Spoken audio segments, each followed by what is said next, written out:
दिल्ली में जंतर मंतर पर प्रोटेस्ट के बाद जब शिक्षा मंत्री धर्मेंद्र प्रधान जी का इस्तीफा हुआ तो बच्चों को लगा कि देश में व्यवस्थाएं सुधरेंगी और इस इस्तीफे के बाद अन्य सरकारें जो राज्यों में चल रही हैं उन्हें थोड़ा सा सीख मिलेगी, सबक मिलेगा कि अगर हम गलत काम करेंगे हम गद्दी से पद से अपने हटा दिए जाएंगे। लेकिन युवाओं को ये नहीं पता था कि सारी सरकारें इसी तरह से बच्चों के साथ खेल रही हैं, बच्चों के साथ कोई नहीं खड़ा है। जंतर मंतर पर जब प्रोटेस्ट हो रहा था, विपक्षी पार्टियां अपने आप ईमानदार दिखा रही थी, चाहे वो कांग्रेस के राहुल गांधी हों, सपा के अखिलेश यादव जी, आम आदमी पार्टी के चाहे मनीष सिसोदिया जी हों, केजरीवाल जी हों। इन्होंने सरकार को ऐसा घेरा कर लगा कि सारी ईमानदारी इन्हीं में है।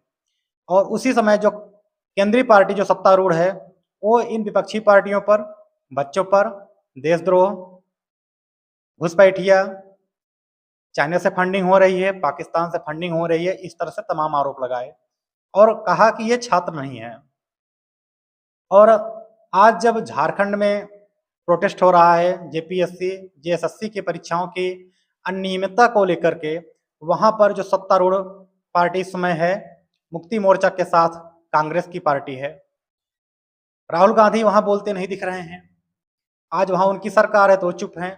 और वही बीजेपी सरकार जो बच्चों पर बाहर से फंडिंग, देशद्रोह का तमाम आरोप लगा रही थी, आज वही पार्टी बच्चों को लेकर के धरना कर रही है। तो कहने का तात्पर्य यह है कि जो पार्टियां सरकार में हैं, सत्ता में हैं, वो बच्चों की बातें नहीं सुन रही हैं और जो विपक्ष में हो बच्चों की बातें सुन रही हैं। जब आप विपक्ष में होते हैं तो आप सारी ईमानदारी क्यों बरतते हैं? जब आप सत्ता में होते हैं तब भी आप थोड़ी ईमानदारी बरतिए।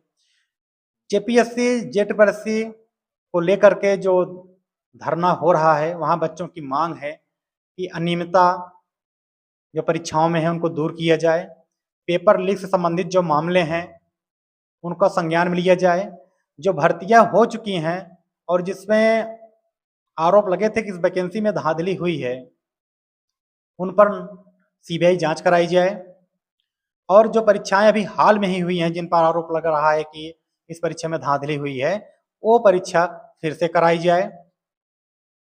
बच्चों के लिए कैलेंडर जारी हो, जेएसएससी का भी और जेपीएससी का भी, जिससे एग्जाम की डेट उनको पता रहे और वो अपने तरीके से तैयारी कर सकें। हमारा वीडियो बनाने का मोट्टो था कि बच्चों की बात को रखा जाए, क्योंकि वहाँ पे मीडिया कवरेज भी कम हो रही है।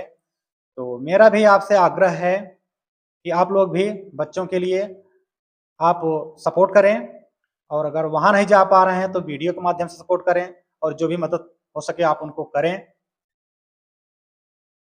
अगर आप प्रतियोगी छात्र रहे हैं तो आप यह दुख बखूबी समझ सकते हैं कि जब आप पेपर दे के आते हैं और जब पेपर लीक हो जाता है या परीक्षा से कोई भी अनियमितता सामने आती है तो आपको कितना दुख, दर्द, तकलीफ होता है आप जान सकते हैं। हंगामा खड़ा करना मेरा मकसद नहीं, मेरी कोशिश है कि ये सूरत बदलनी चाहिए। जय हिंद।